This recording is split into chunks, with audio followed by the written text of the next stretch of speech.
नमस्ते, it's me डोमो Chhetri from Cyprus. So आजदेखि चाहिँ हामी साइप्रसमा बसोबास गर्दै आएका नेपाली दाजुभाइ दिदीबहिनीहरूले चाहिँ भोगिरहेका चिजहरूलाई चाहिँ लिएर चाहिँ हाम्रो यहाँ साइप्रसमा हाम्रो अभिभावकको रूपमा चाहिँ हामीलाई चाहिँ एम्बेसी चाहिएको हुनाले गर्दाखेरि चाहिँ हामी सबैजना चाहिँ एकजुट हुनुपर्छ र एम्बेसीको माग गर्नको लागि चाहिँ नागरिक बोलीद्वारा सञ्चालित भइरहेको जुन तपाईँहरूले यहाँ देख्न सक्नुहुन्छ यो हस्ताक्षर अभियान चाहिँ हामीले एम्बेसी को मागको लागि चाहिँ हामीले गर्ने सुरुवात गरेका छौँ। तपाईँहरू जुनसुकै सिटीमा हुनुहुन्छ साइप्रसको र त्यहाँनिरबाट तपाईँहरूले यहाँ माथि मैले यो दिएको छु नागरिक बोली, यहाँनिर लिङ्क पनि राखिएको छ र त्यहाँनिर गएर तपाईँहरूले पनि त्यहाँ फर्म भर्न सक्नुहुन्छ। र यदि तपाईँहरू सन्डेमा चाहिँ आउँदै हुनुहुन्छ मलस लिमासोल पार्कमा भने यहाँनिर एभ्री सन्डे तपाईँहरूलाई चाहिँ हस्ताक्षर अभियानको तपाईँले फर्म पाउनुहुनेछ र त्यहाँनिर आएर सबैजना एकजुट चाहिँ हुनुहोला भन्न चाहन्छु। किनभने हामी साइप्रसमा बस्दै आएका अब मानसिक टर्चर आर्थिक टर्चर सबै जति पनि हामीले टर्चर झेलिरहेका छौँ त्यो टर्चरलाई चाहिँ हामीले समाधान गर्नको लागि चाहिँ एउटा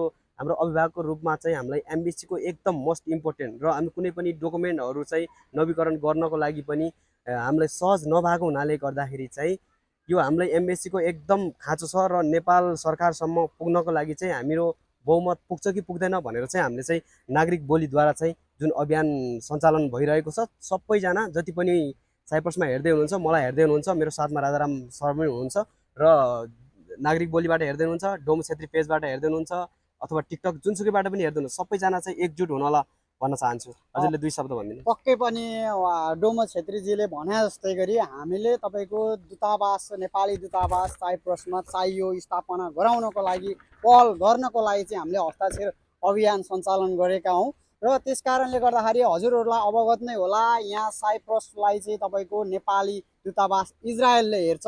हामी साइप्रसमा बसोबास गर्ने व्यक्तिहरू समस्यामा परे भने हाम्रो बोली दिने अभिभावक हामी बिन जस्तै भएका छौँ र त्यस कारणले गर्दाखेरि तपाईँको हाम्रो केही समस्या पर्यो केही कागजात बनाउनु पर्यो भनेदेखि हामी इजरायल एम्बेसी जाने चाहिँ अवस्था छैन होइन, हामी त्यहाँ जाने सक्ने सम्भावना छैन।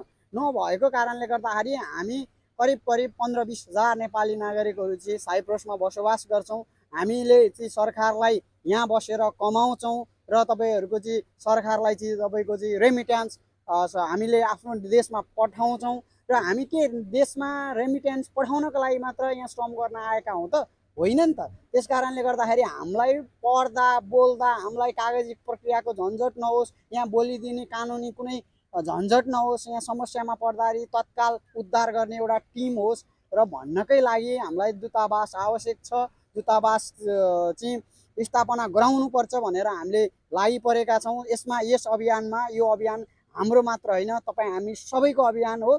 जति पनि साइप्रसमा रहनुभएका नेपाली नागरिकहरू माझ यो भिडियोलाई पुर्याइदिनु होला, सेयर गरिदिनु होला। हजुरले जुन ठाउँबाट जे सकिन्छ त्यही गरेर हामीलाई साथ दिनु होला, सहयोग गर्नु होला भन्न चाहन्छु। हस्त धन्यवाद। हस्त धन्यवाद। यो भिडियो जताबाट पनि हेर्दै हुनुहुन्छ रिपोस्ट सेयर गर्न चाहिँ नबिर्सिनु होला।